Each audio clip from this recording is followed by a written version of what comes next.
Good afternoon, everyone. The Secretary General briefed the Security Council this morning during the high-level debate on collective action to improve UN peacekeeping operations.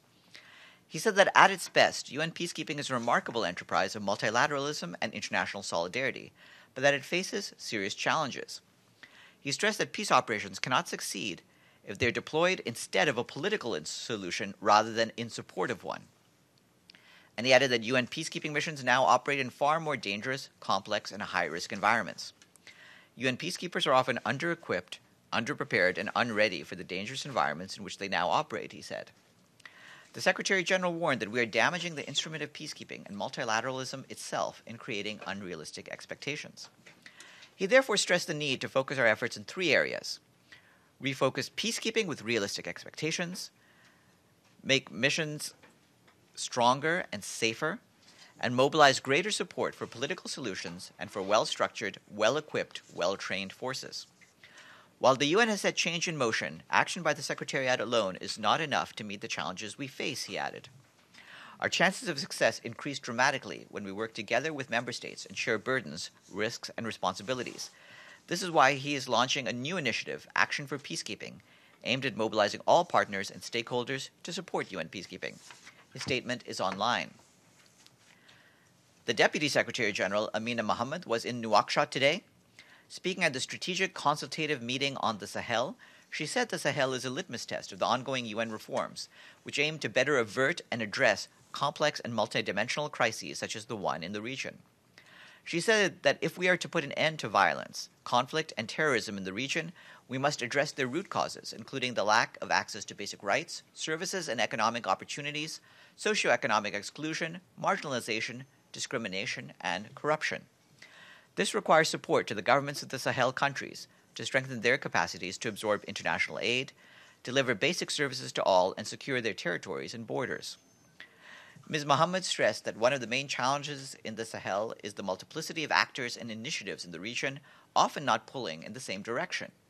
This cannot continue, and the UN system has developed a UN support plan that will trigger investment in the Sahel and contribute to mobilizing the necessary resources for the 10 countries of the region.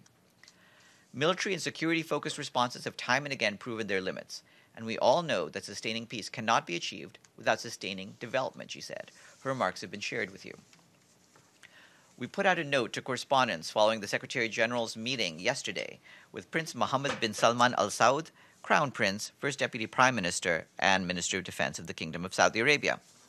In it, the Secretary General expressed his gratitude to the Crown Prince and the Kingdom of Saudi Arabia for delivering on the generous pledge it made with the United Arab Emirates in January to provide $930 million to the 2018 Yemen Humanitarian Response Plan.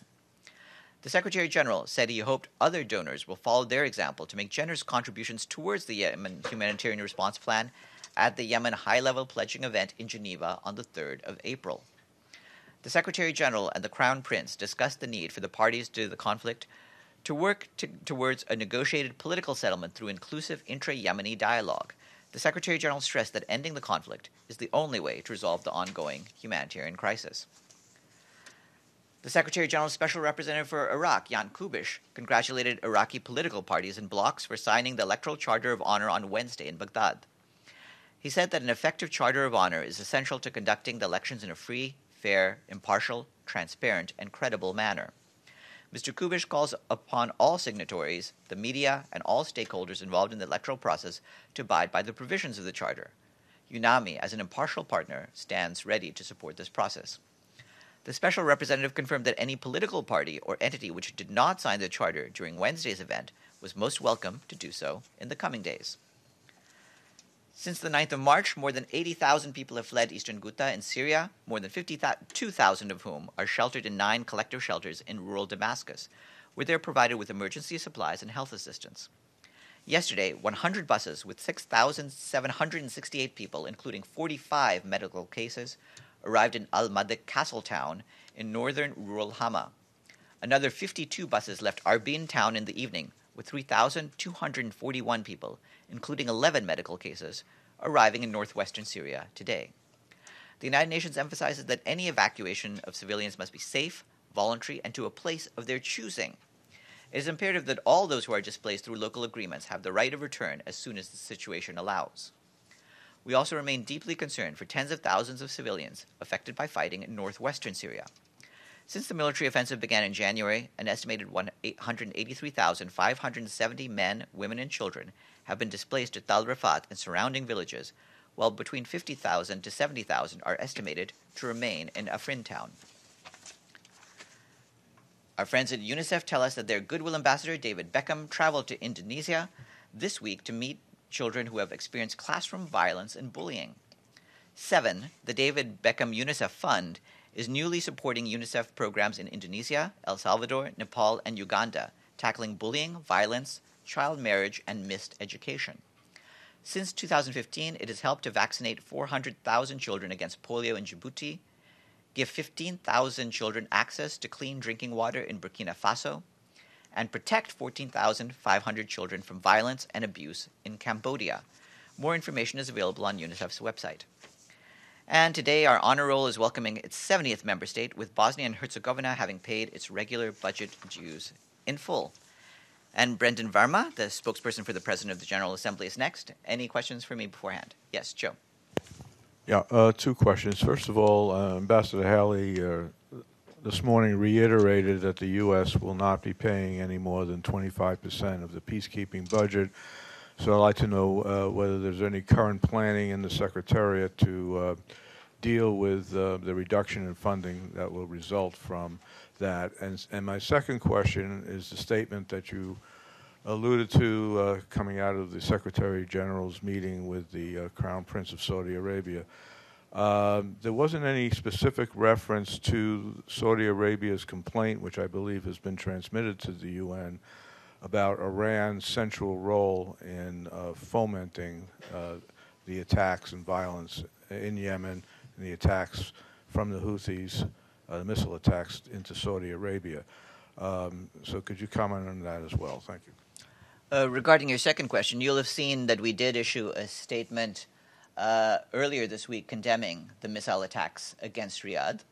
And did the subject come up, can I just ask, did the subject specifically come up of Saudi Arabia asking for the UN's intervention or assistance in directly addressing and condemning Iran's role in Yemen? Because it's been widely reported that Saudi Arabia has made such a request.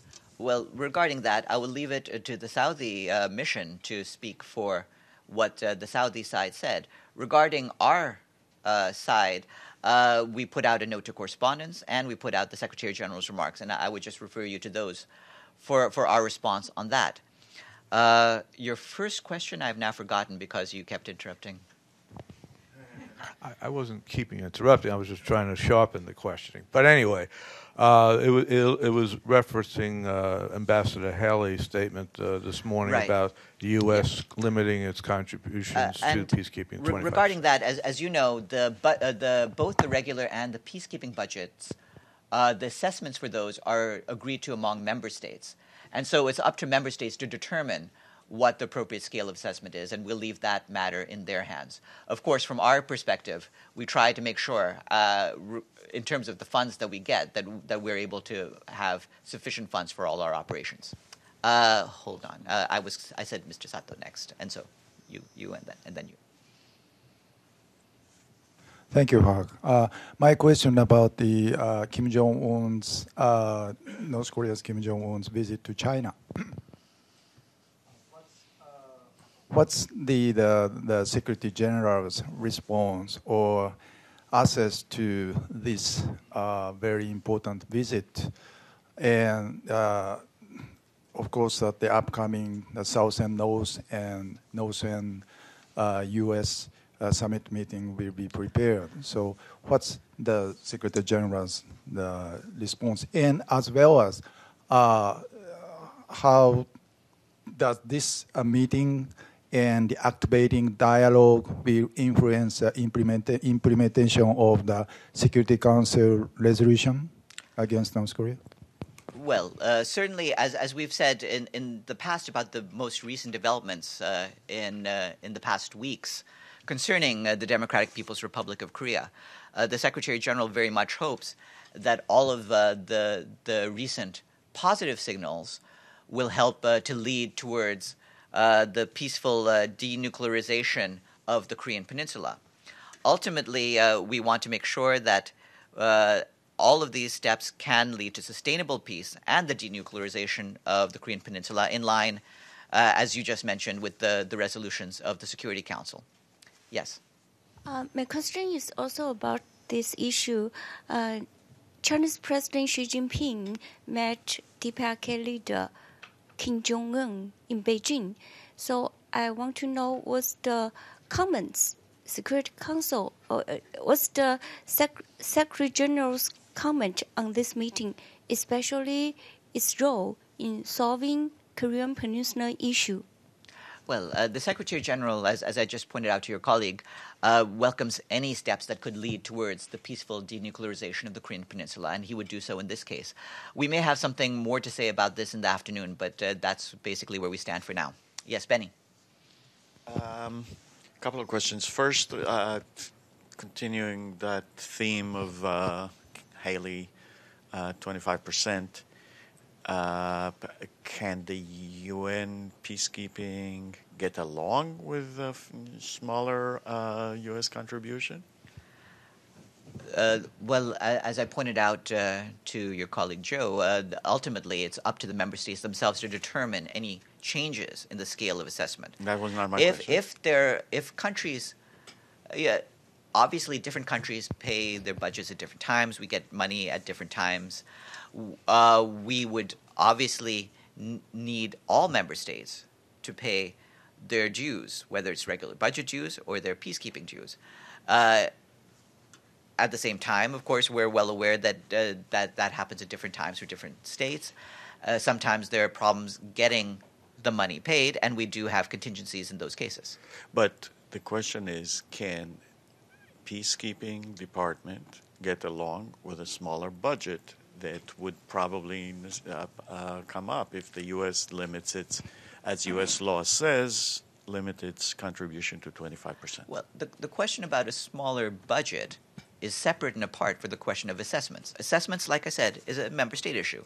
So that's why I'm asking about smaller budget. Whether the peacekeeping budget can be reduced is a separate thing, having to do, in particular, with the cost of different missions and however many missions we run. As you know, in recent months, there have been several missions that have been closed down, including the missions in Côte d'Ivoire and most recently in Liberia. Right. Those themselves reduce our budget, and that can happen in a variety of different ways. But that's separate and apart from the question of assessment. On another topic, that was my second question. I said before we two go questions. to another topic, there's other questions. No, Matthew? it's for the same topic. Just to follow up, Haley also said that part of what she urged was a more robust execution of its mandate for UNIFIL, that it should do more to. She didn't say that, but it should do more. She said that in the past, that it should do more to find arms that it claims doesn't exist. Do you see any change in UNIFIL's execution of the mandate? UNIFIL has been executing its mandate, and it has been working assiduously to make sure that its area of operations is free of arms that are prohibited. And to that extent, it does constant patrolling throughout the area south of the Litani River. If there's any need to change the mandate, which is a separate debate, that's really up to the members of the Security Council. Matthew and then Olga. Sure. I wanted to ask you about that both meeting and ceremony yesterday with the Saudi Crown Prince. Although it's reported that he was, the Secretary General is pushing for a political solution. I didn't really hear anything said about the civilian casualties of the bombing campaign, and I know that Saudi Arabia is listed in this kind of unique way in the Children in Armed Conflict as a country that's listed, but it's trying to do better. Who at the meeting, the closed-door meeting, on the Secretariat side, was that even discussed? Steps being taken by the coalition to not kill children, and also Mr. Feltman was there, and I guess he's obviously his political affairs. But given that Thursday's his last day, has there been any progress in getting him to actually come and have a press conference here, as was referred to by Stefan? Yes, I do in fact expect that we will have Jeffrey Feltman available to speak to you in this room tomorrow. We're working out the timing with our colleagues in the Department of Political Affairs, and we'll make an announcement when that happens. Regarding the discussions, both the Secretary General's remarks and the note that we issued serve as our readout of that meeting, and that's the basic details that we'll share. And regarding the question of the Children Armed Conflict report, that report is still being worked out on, and we believe that it will be completed this summer. And this is a question just because Brendan referred me to ask the Secretary, which I guess would be you. It's maybe a small thing, but yes, it's true. The question actually is one that arose yesterday, and it may seem small to you, but the door that goes to the Security Council that the public can use to go to the public gallery remains locked. And it had been said that the PGA's office had wanted it closed so people didn't wander into their office. They said that's not the case, and that to ask the Secretariat. So I wanted to ask you, because it seems it inconvenienced journalists, but it also inconveniences overall the idea of the public watching debates. The door between the Secretariat building and the conference building on the third floor, which has been open in the past, remains locked. Today I saw the Angolan ambassador referred up to take people with him to see it, and he can't get through. So you're the Secretariat. What's the basis of now locking that door? I'm not aware which door that is, but we'll check. Third floor, almost directly above us, between this building and the public gallery of the Security Council, ECOSOC, and trusteeship. I'll check with my colleagues and see what can be done about that. Yes. Yes, Olga. Yes, you were next, and then you after. Yes. Thank you for keeping me on track. Thanks, Farhan. Since the announcement of the meeting between the leaders of DPRK and China has been made officially, did SG contacted any of the parties of the talks for more details? In terms of discussions, I don't have any phone calls or anything to share with you on that. Like I said, we may have a little bit more to say about that meeting later this afternoon. Yes. Thank you. Just a follow-up about questions about on Haley's remarks this morning. You pointed to, of course, to the responsibility of the member states, but just a straightforward question: can you speak to any specific contingency plan by the Secretariat, by DPKO? No, I wouldn't speculate on contingency plans. We will have to see what happens. As I said, the basic point is that any changes in assessment would have to be agreed to by the member states themselves. Yes, Ben, and then Luke. Yeah, I had asked Stefan this last Friday, and he said he would do a follow-up, but obviously he's not here. Regarding the letter sent to the Israeli mission asking for, I think, around $500,000 for reparations from the 2014 Gaza war, what can you tell us about that? This was a letter that follows up to the work of the Board of Inquiry that we had concerning that conflict. The Board of Inquiry wrapped up its work in 2015, and it identified 7 instances where damages to UN facilities were attributed to the actions of the Israeli Defense Forces. And so the last week's letter was a submission for claims related to the 2014 conflict. As I understand it, I don't think the Israelis, I think they sent out a statement saying they weren't going to be paying that. What's your reaction to that? And second, have you contacted the government in Gaza asking them about claims? Well, like I said, this was a follow-up to the Board of Inquiry's identification of 7 claims involving the IDF, and so that's why it involved a letter to Israel. But no claims from Hamas, for example. I would refer you the Board of Inquiry report. We put that out. We put the results of it out in 2015. You can see for yourself what it says. And regarding the lack of response, we expect that we'll continue to take this up further as needed. Yes. Yes. You. Then you. Thanks. Regarding the statement put out last night on the meeting with the Crown Prince, it ends with a quote that the efforts of reform that you are leading are very courageous and very bold, and fully leading to success, end quote. This is a very open-ended endorsement of policy. To what is being referred in specifically? It's just referring to the idea of opening up the society of Saudi Arabia, the hope that that can bear fruit. To what? Opening up to what? Allowing a greater participation, including, for example, for women. Yes. Thank you, Farhan. Do we have an update for East GHOUTA, what's going on right now over there? I gave an update earlier about the situation in Eastern Ghouta. The question is, the people is not evacuated not yet. They still have it, food, hungry, and all the, What the UN doing for that? I mentioned that more than 80,000 people fled Eastern Ghouta, more than 52,000 of whom are sheltered in 9 collective shelters. And I mentioned the recent departures of the past day or so, where we have witnessed thousands of people going to places in Hama and northeastern Syria. Yes. Thank you.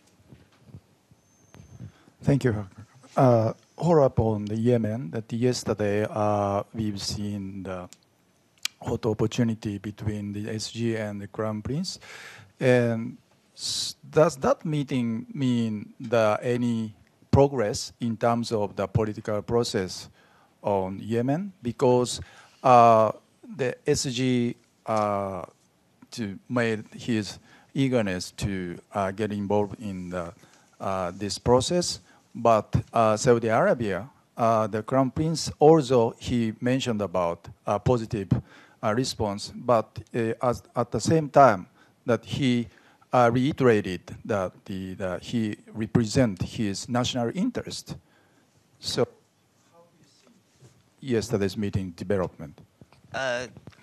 Well, I would refer you to what the Secretary General said. His basic point is that the humanitarian crisis cannot be solved simply through humanitarian means. What we need is a political solution, and he's made that point very clear. His special envoy, Martin Griffiths, is in Sana'a, in fact, today. So he's been trying to talk with the relevant officials in Sana'a, and this follows his own travel to Riyadh a few days ago. And so we're hopeful that his own discussions will help move the process along, because ultimately what we need is a negotiated solution among the parties. The delegation will meet the officer in the Yemen today. Beg your pardon? The delegation that Mr. Griffiths will meet with officer of the Yemen and some opposite party today? We'll be able to provide a little bit more detail about Mr. Griffith's meetings once his travel has concluded. Yes. I'd asked you yesterday about the son, Ahmed Saleh, and I just want to make clear he's in the UAE. I don't know if Martin Griffiths is he going to go there as well to speak to relevant. No, I'm not aware of any plans for the UAE during this particular juncture. He's visiting Riyadh and Sana'a. And it's a UAE question. There was yesterday in the council, Somalia made a point of saying that they believe that an agreement between the UAE and Somaliland to build a military base is illegal. And I guess I wanted to ask, since the UN has this envoy, Mr. Michael Keating, it seems like it's a pretty big standoff between a de facto autonomous region agreeing to a military base by another country, the UAE. Some people say this was permitted under an Ankara agreement. Some say they aren't. What's the UN's position on the UAE building a military base in Somaliland? Ultimately, these are discussions that need to be resolved bilaterally between the governments of Somalia and the United Arab Emirates. Coming up, Brendan.